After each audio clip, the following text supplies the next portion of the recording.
तो Roman rice वो बैठे हुए हैं इस्लामाबाद यूनाइटेड के बेंच पर, और हुनैन शाह, नसीम शाह के भाई, बड़े टैलेंटेड अंडर 19 वर्ल्ड कप खेले, वो भी बैठे हुए हैं। और उसके अलावा जो उनके एक और बैट्समैन थे रेसी वोनडूसन, वो तो आए ही नहीं।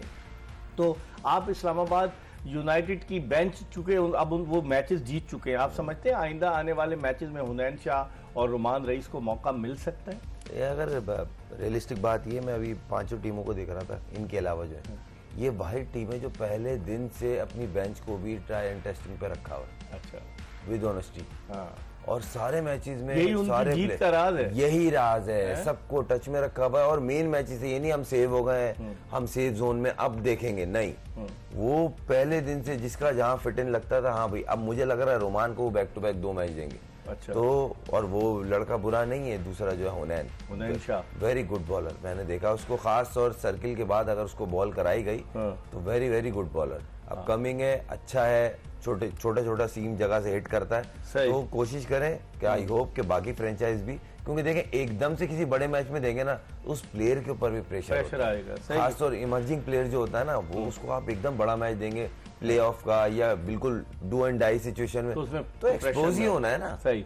लेकिन यूनुस, अगर आप पेशावर ज़ल्मी की बात करें, अहमद दानियाल पाकिस्तान की टीम में सेलेक्ट हुए थे फास्ट बॉलर, वो अब उनको कोई मैच नहीं मिला।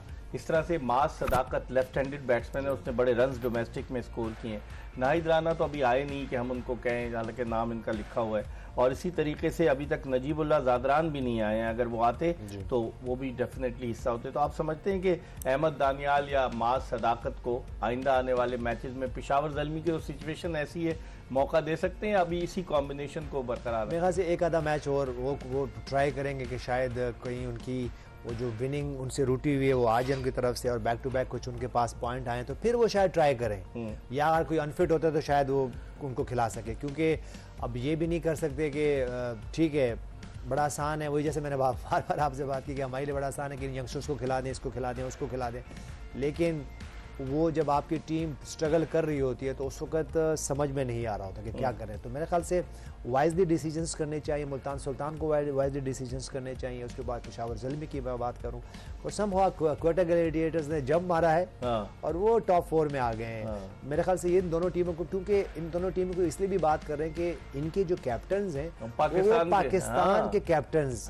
रह चुके हैं, और जबकि मोहम्मद रिजवान तो वाइट बॉल के कैप्टन भी हैं, और बाबर आजम ने जिस तरह 3-4 साल कैप्टनसी की है, वो खुद टॉप के प्लेयर हैं और उनसे एक्सपेक्टेशन भी बहुत है। और मेरे ख्याल से इस PSL 10 के, बल्कि 2-3-4 PSL की मैं बात करूं तो सबसे जो पॉपुलर क्रिकेटर है वो एग्जैक्टली जो है वो बाबर आजम है। तो मेरे ख्याल से ये कहीं ना कहीं उनको ये सोचना भी चाहिए। और देखिए बाज़ औक़ात ये जो हम सपोर्टिंग स्टाफ की बात करते हैं तो ये हेल्पर्स होते हैं, ये हेल्प करते हैं। अगर हम इस्लामाबाद की यूनाइटेड की बात करें तो कौन है उनका कोच?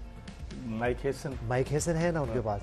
तो हम देखें, अगर लेकिन वो सबको लेके चल रहे हैं ना पेशावर ज़ल्मी। एग्जैक्टली मैं यही बात कर रहा हूँ। तो आपके पास माइक हेसन जैसा, सबके पास तो नहीं है, लेकिन इतना कोच को, सपोर्टिंग स्टाफ को, उनके बॉलिंग कोच, उनके बैटिंग कोच, उनके सपोर्टिंग स्टाफ को इतना विजनरी होना चाहिए कि वो थोड़ा सा गेम से अहेड रहे। लेकिन पेशावर ज़ल्मी के बाद यूनुस बात काट रहा हूँ, मुश्ताक अहमद हैं और पाकिस्तान के फॉर्मर कैप्टन इंज़माम उल हक हैं पेशावर ज़ल्मी के। और कौन है उनके पास इस स्टैंड पे बैठ रहे?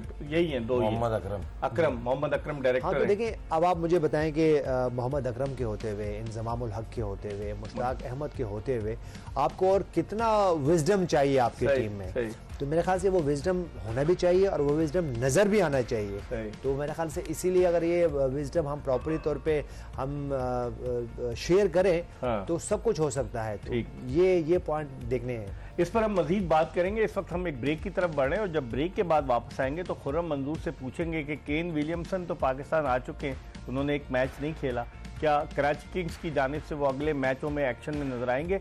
और जाहिद महमूद जो लेग स्पिनर जो कराची किंग्स की टीम में शामिल है, क्या आइंदा आने वाले मैचों में उसकी जगह बन पाएगी? इस पर बात करेंगे एक ब्रेक के बाद, ये बताते हुए कि क्लियर मैन प्रेजेंट्स जोश जगा दे, powered by Telenor 4G and Hero detergents. हम ब्रेक की तरफ बढ़े और ब्रेक के बाद जल्दी दोबारा आपको ज्वाइन करेंगे।